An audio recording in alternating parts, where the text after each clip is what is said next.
সেটা আর বলার মানে অপেক্ষা রাখে না।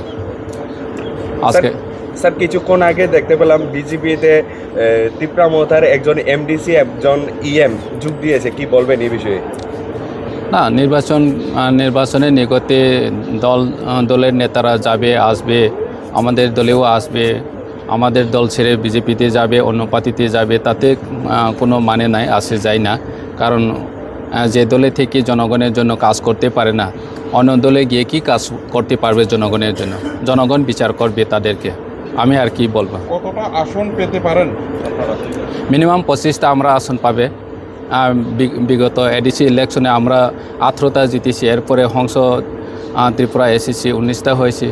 এবার আমরা মিনিমাম 25টা আসন পাবে। আমরা গত 5 বছর প্রতিপক্ষ কি?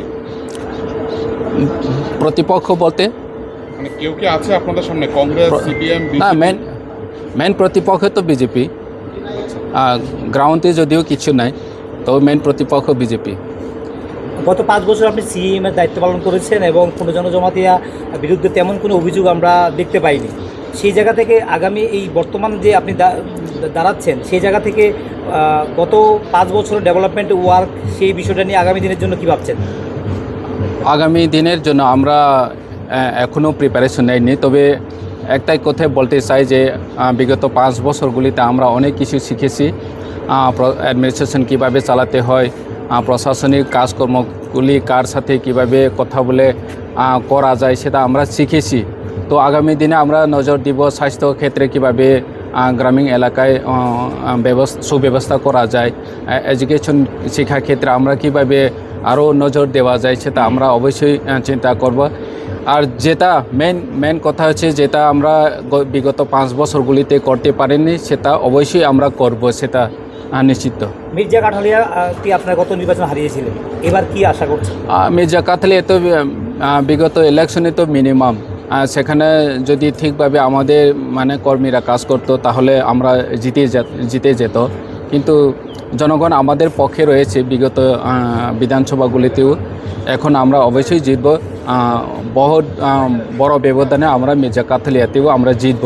আমরা সর্বশেষ প্রশ্ন আমাদের ত্রিপুরা পাবলিক অভিনন্দন থেকে একটা প্রশ্ন করছি, এখনও কি জোটের কোনো আশা দেখছেন? বিজেপির সঙ্গে কোনো শেষ সময়ে এসে কিছু আসবে, কোনো আলোচনায় আসবে? জোটের তো এখন প্রশ্নই নাই। দিল্লিতে অনেকগুলি আলোচনা হয়েছে মহারাজার সাথে কেন্দ্রীয় নেতারা, কিন্তু আমাদের যেটা দাবি রয়েছে সেগুলো পূরণের জন্য কোনো আশ্বাস নেই।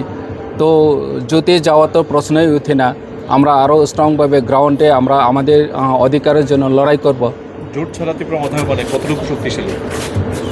একটু আগে আমি উল্লেখ করেছি, আমরা 25টা মিনিমাম আসন পেয়ে জয়ী হবে, সেটা নিশ্চিত। তো তখন বুঝবে ত্রিপুরামথার শক্তি কতটুকু এডিসি এলাকায়, সেটা বোঝা যাবে। ইলেকশনের দিন, রেজাল্টের দিন 17 তারিখে দেখা হবে।